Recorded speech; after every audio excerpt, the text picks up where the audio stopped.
Assalamualaikum warahmatullahi wabarakatuh. Apa kabar kalian? Semoga kalian baik-baik saja dan tetap diberikan kesehatan oleh Allah Subhanahu wa Ta'ala. Bantu channel kami dengan cara subscribe dan tekan tombol lonceng kalian. Terima kasih. Semoga kisah ini bermanfaat. Sang kakak tidak suka dengan pria jelek yang dijodohkan orang tuanya. Dia meminta adik perempuannya menggantikan dirinya menikah. Pernikahan yang digantikan oleh sang adik itu bahagia penuh kasih sayang.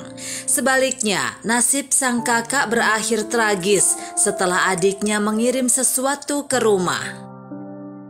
Baru-baru ini, segenap penduduk desa sedang membicarakan satu peristiwa yang menggegerkan desa mereka. Pasalnya, putri sulung Pak Wang bunuh diri dengan melompat ke sungai. Tapi untungnya berhasil diselamatkan. Namun dia selalu ingin mengakhiri hidupnya setelah itu. Dia menyalahkan adik perempuannya, Xiao Yun. Kalau bukan karena adiknya itu, dia pun tidak akan terbelenggu dalam nestapa di desa kecil ini. Dan dia pun menjadi sangat benci pada adik perempuannya. Apa gerangan yang terjadi sebenarnya? Selengkapnya mari kita simak bersama berikut ini.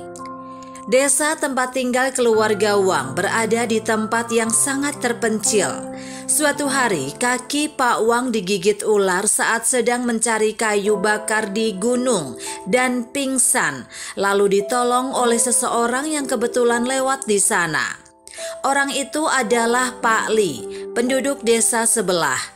Pak Wang sangat berterima kasih atas pertolongannya, kemudian keduanya menjadi sahabat baik.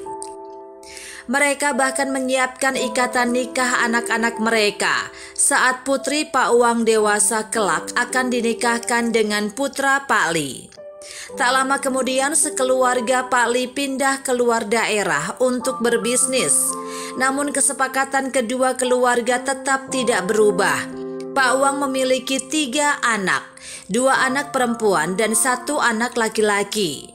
Xiao Yun adalah putri sulung Pak Wang dan dia akan segera dinikahkan saat berusia 20 tahun. Namun Xiao Yun tidak mau karena dia sudah punya pacar, warga sedesanya. Apalagi dia mendengar bahwa tunangannya itu jelek dan giginya tonggos. Xiao Yun terus menangis memohon pada ayahnya untuk tidak menikahkannya dengan pria itu. Tapi Pak Wang tidak bisa mengingkari janjinya dan telah sepakat dengan Pak Li ketika itu.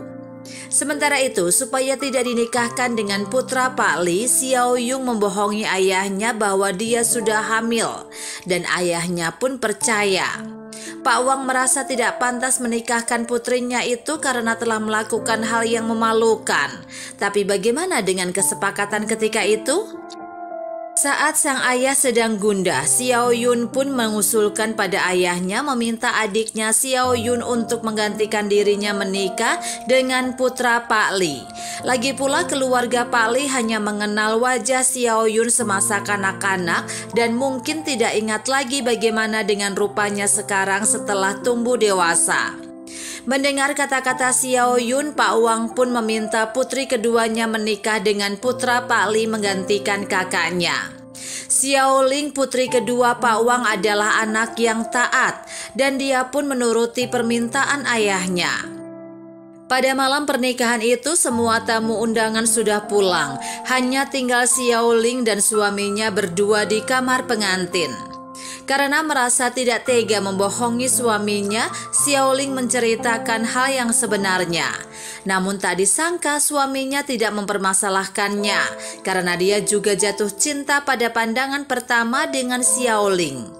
Setelah menikah, suami Xiao Ling sangat menyayangi dan memanjakannya. 1 tahun kemudian, Xiao Ling melahirkan seorang anak laki-laki yang gemuk. Suaminya yang punya sedikit simpanan lalu membuka usaha kecil-kecilan dan tak disangka usahanya berkembang pesat. Orang-orang mengatakan bahwa Xiao Ling pembawa rejeki bagi sang suami. Sementara itu, Xiao Yun menikah dengan pria sedesanya itu dan memiliki seorang anak. Tapi pernikahannya tidak bahagia. Suaminya menganggur, kerap mabuk-mabukan dan judi. Selalu marah-marah dan memukul istri dan anak. Hingga akhirnya Xiaoyun terpaksa pulang ke rumah orang tuanya. 3 tahun kemudian Pak Wang mendapatkan kiriman dari Xiaoling. Kebetulan saat itu Xiaoyun juga berada di rumah ayahnya. Dalam paket kiriman itu Xiaoling juga mengirimkan foto keluarga, sebuah kartu ATM dan sepucuk surat. Dari foto keluarga itu tampak terlihat Xiaoling sangat bahagia. Xiaoling juga menceritakan secara ringkas bahwa dia dan suaminya sekarang punya usaha yang lumayan maju. Kartu ATM yang dikirim untuk ayahnya itu berisi uang sekitar 200 juta rupiah sebagai bakti kepada orang tuanya. Melihat hidup Xiaoling yang makmur, perasaan Xiaoyun menjadi tidak menentu saat membayangkan hidupnya sekarang. Jika saja saat itu dia yang menikah dengan pria yang dianggapnya jelek, maka sekarang dialah yang menikmati hidup nyaman. Keluarganya sekarang ini sudah berantakan, tidak punya apa-apa dan hidup serba susah. Punya suami yang tidak berguna dan tampaknya dia harus hidup dalam kesengsaraan seumur hidup. Keesokan harinya, seorang penduduk desa melihat Xiaoyun melompat ke sungai bermaksud mengakhiri hidupnya. Tapi untungnya berhasil diselamatkan tepat pada waktunya. Dalam hidup, kalau memang itu milikmu tetap tidak akan kemana. Sebaliknya, jangan dipaksakan kalau memang itu bukan milikmu.